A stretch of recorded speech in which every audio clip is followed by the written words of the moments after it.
Have you ever worked in a socially beneficial job? I must honestly admit, I haven't, and I don't think that I could stomach it. I had to do a week of volunteering in any type of social job, be it caring for the elderly, people with disabilities, or also children. Me already being aware at the young age of 12 that this was definitely not one of my strong suits, I chose to volunteer in a kindergarten, assuming that this would be easiest. After my first day, I felt a type of complete and utter exhaustion that I had never experienced before. Every single part of my little body wanted to lie down, to not see a single person for the rest of the day, and just sleep. And the next day, the exhaustion was still there. It did not go away any of the following days. My tiredness compounded, a growing pile of exhaustion that I just couldn't shake, until over the weekend I got sick and had to stay home from school for the next week. Ever since then, I had a deep respect for anyone working in a social job. Dealing with people all day is tiring to a whole nother level. Office work can be tough, it can be stressful, and it can be maddening at times. But I will always pick an office over a kindergarten. And it's not just that, but socially beneficial jobs take over important roles for society. In kindergarten and school, the teachers get to spend a lot of time with the children. Sometimes more time than the parents at home. So they are important influences and can shape who these children will become in the future. Will they be bullies who do not understand the word no? Will they value grades and outcomes above all else? Will they desperately seek appreciation all of their adult life because everyone around them was too busy to tell them that they did a good job? So, considering all of this, why is it that many socially beneficial jobs pay quite poorly? Shouldn't their hard work and dedication be rewarded by an adequate salary? Shouldn't society have an interest in rewarding their selflessly chosen career? Welcome to Rebel Economics, where today I will talk about all of these questions. If you like our content, then please like and subscribe. So, why are socially beneficial jobs paid so poorly? Firstly, of course, that is not the case for all socially focused jobs. Doctors, for example, are a job that of course does so much good, and I think everyone can agree that they're doing pretty well for themselves financially speaking. But most people working with children, sick people, the elderly, or people with disabilities tend to get a small salary considering their vital contribution to society.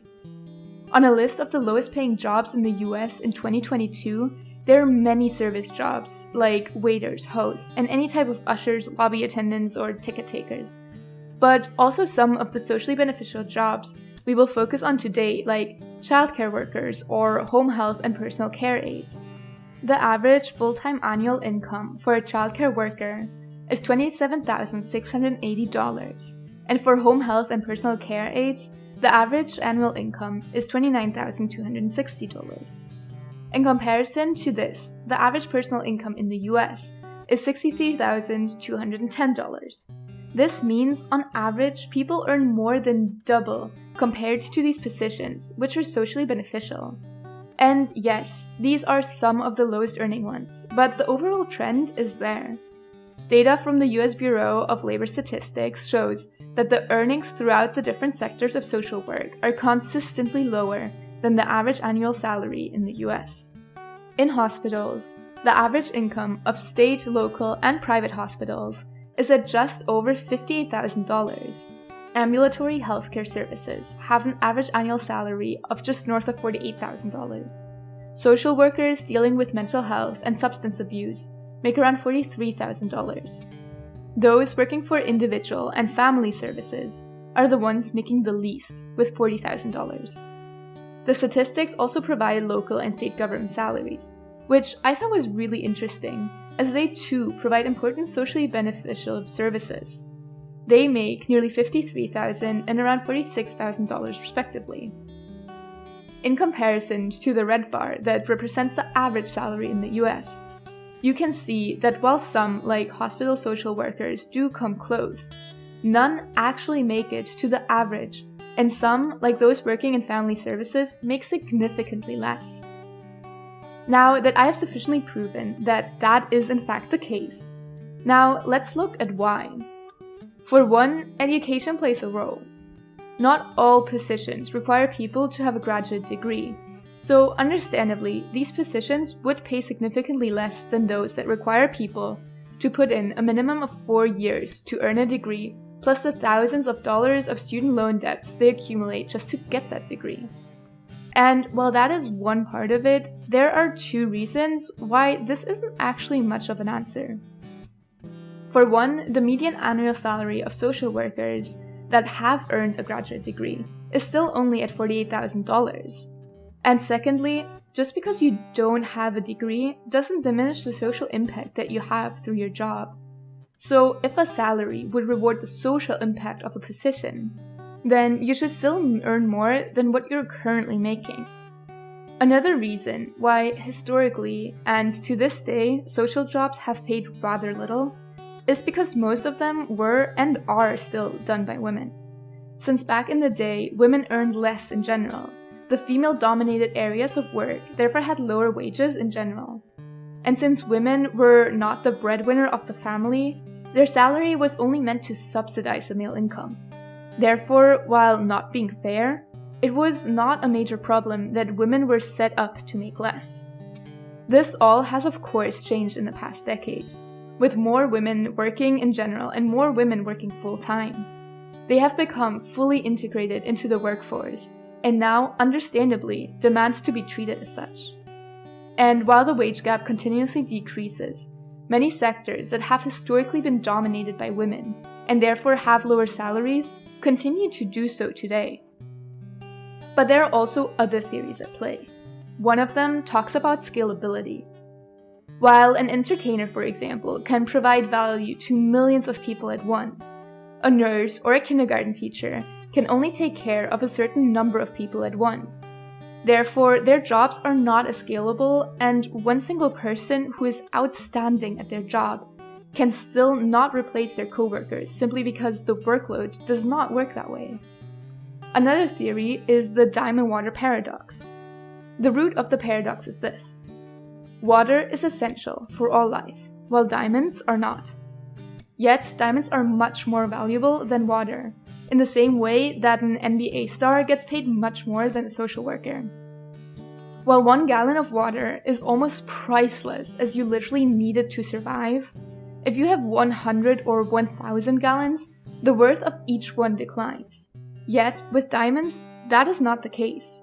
Each diamond has an intrinsic worth of their own, no matter how many you personally have. So, when it is perceived that there are enough people willing to do a job, even if it is paid relatively less, these people will earn a lower wage due to the existing relationship of supply and demand.